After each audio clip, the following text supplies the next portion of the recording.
தெரியும் அவங்க ஃபேமிலி என்ன ரியாக்ஷன் எல்லாமே அப்புறம் தான் தெரியும். அவளே குழம்பிட்டு இருந்தான்.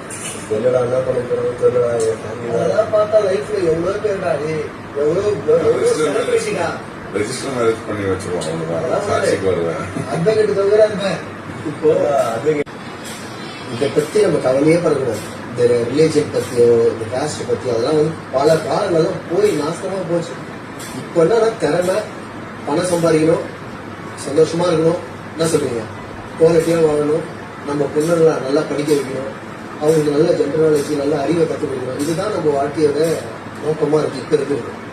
நம்ம அதை விட்டு இது வீட்டுல இதை ஒத்துக்காங்களா நீ ஒரு நல்ல ஃபீல்டில் இருக்க, அவங்க ஒரு நல்ல ஃபீல்டில் இருக்காங்க, 2 பேரும் சம்மதிச்சு ஒரு வீடு எடுத்து வாழ்ந்து நல்லா எல்லாமே கொஞ்ச நாள் தான் அப்படி வாழலாம்.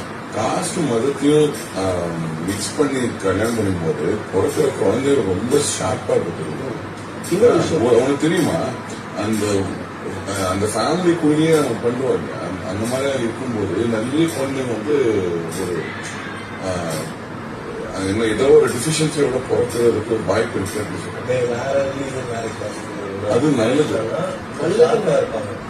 இன்னொரு விஷயம் ஃபர்ஸ்ட் ஆஃப் ஆல் வந்து அது ஒண்ணு இல்லவே இல்லைங்க. இது வந்து இது மாத்தி பண்றது இதெல்லாம் ஜெனட்டிக்குள்ளேயே காஸ்ட் வந்து ரத்தத்துக்குள்ளே இருக்குது. அதெல்லாம் ஒண்ணுமே இல்லை.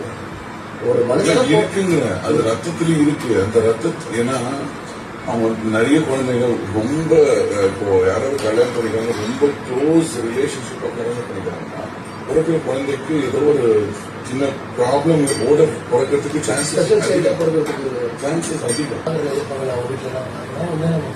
லைஃப்ல வந்து இருக்கிறது இன்னும் மிஞ்சி போனா நம்ம 20 வருஷம் வாழுவோம், இல்ல 30 வருஷம் வாழுவோம். இல்ல பரகூட